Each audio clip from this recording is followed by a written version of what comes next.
ప్రభువైన యేసుక్రీస్తు నామంలో మిమ్మల్ని అందరినీ ప్రేమతో ఆహ్వానిస్తూ ఉన్నాను. శోధనలు వస్తున్నప్పుడు మాకు శోధనలు వస్తున్నాయి సార్, ప్రార్థన చేయండి అని చెప్తూ ఉంటారు. ఇంతకీ శోధన వల్ల ఏముందో ఈరోజు వాక్యం ద్వారా మనం తెలుసుకోబోతున్నాం. దానికంటే ముందు యాకోబు పత్రిక 1వ అధ్యాయం 12వ వచనం వినండి.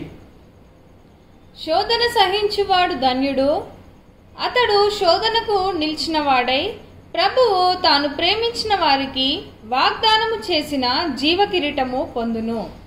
వాగ్దానము చేయబడిన జీవ కిరీటం ఎవరికండి? శోధనను సహించిన వారికి. శోధనను సహించువాడు ధన్యుడు. శోధనను సహించువాడు ధన్యుడని వ్రాసిన యాకోబు ఆ ధన్యునికి వచ్చు ఆశీర్వాదం కూడా తెలుపుచున్నాడు. మర్చిపోకండి ప్రియులారా, శోధనను సహించిన యేసుక్రీస్తు ప్రభు వారే మనకందరికీ ముందుగా గొప్ప మాదిరి అయి ఉన్నాడు.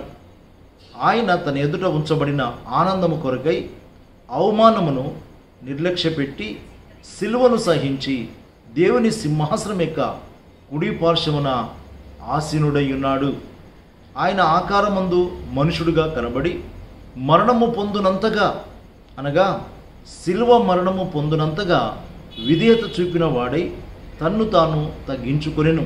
అందుచేత పరలోకమందున్న వారిలో కానీ భూమి మీద ఉన్న వారిలో కానీ ప్రతి వాని మోకాలు యేసు నామమున వంగునట్లు దేవుడు ఆయనను అధికంగా హెచ్చించి ప్రతి నామమునకు పై నామమును ఆయనకు అనుగ్రహించెను. మన ప్రియ ప్రభు ఎన్నో శోధనను సహించాడు, భరించాడు. గెత్సేమనే తోటలో రక్తపు చెమట కార్చబడింది. ఇస్కరియోతు యూదా చూడండి, ఆయనకు అప్పగిస్తాడన్న సంగతి తెలిసి కూడా భరిస్తూ సహిస్తూ వచ్చాడు. సమస్తమును సహించిన మన ప్రియ ప్రభు మన కొరకే అని మనము తలంచినప్పుడు మనం ధన్యులం అవుతాం. నీకు శోధింపబడుచున్న సమయంలో యేసుక్రీస్తు ప్రభు వారిని జ్ఞాపకం చేసుకో. యేసు ప్రభు వారు శోధన గుండా వచ్చాడు, శోధనను సహిస్తూ వచ్చాడు. కనుక ఆ శోధనను సహించడం ద్వారా నువ్వు ధన్యుడవుతావు, ఆశీర్వాదం పొందుకుంటావు, జీవ కిరీటం పొందుకుంటావు. కనుక శోధన ద్వారా మనకు మేలు ఉంది అనే విషయాన్ని పరిశుద్ధాత్మ దేవుడు మనకు జ్ఞాపకం చేస్తూ ఉన్నాడు. శోధనలు నాకే వస్తున్నాయి అని బాధపడకండి. ఆ శోధనను జయించడానికి యేసుక్రీస్తు ప్రభు వారిని చూడండి.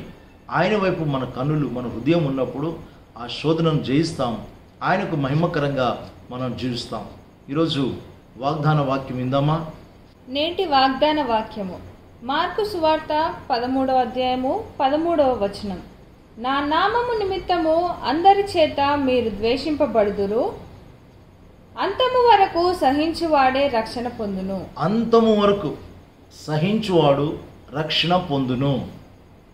అంతము వరకు అంటే మనలో ఊపిరి ఉన్నంత కాలం, ప్రాణం పోయేంత వరకు మనము నేర్చుకోవాల్సింది సహించుట. సహించుట ధన్యకరమైనది. ప్రార్థన చేసుకుందాం. ప్రేమ కలిగిన తండ్రి, మహోన్నతుడి మా ప్రభువా, శోధనలు మాకు వస్తాయని ఆ శోధన గుండా మీరు వెళ్ళారు. కనుక ప్రభువా, శోధనలో నాయన ప్రభువా మేము ఉన్నప్పుడు మేము మిమ్మల్ని చూడాలని జ్ఞాపకం చేస్తూ ఉన్నాను. శోధనను సహించువాడు ధన్యుడు అని మీ వాక్యంలో సెలవిచ్చారు. మీకు వందనాలు ప్రభువా.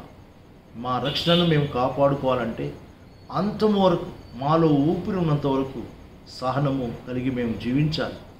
నాయనా ప్రభు, ఆ సహనము వాక్యం వింటున్న మాకు దయచేయమని యేసు ప్రభు పేరిట ప్రార్థిస్తున్నాం తండ్రి.